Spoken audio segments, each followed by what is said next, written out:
Και σήμερα, 1η του Γενάρη του 1912, ο γιος μου ο Νικηφόρος.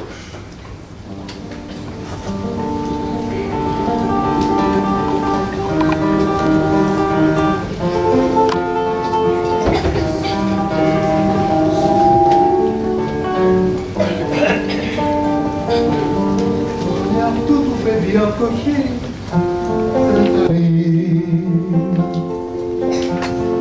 στα ίδια μέρη τα απόψε η ζωή θα τους πάλι.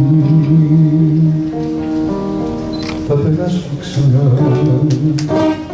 απ' τις μήνες στα σπίτια, από θάλασσες άδειες, απ' του φόβου τα νύχια.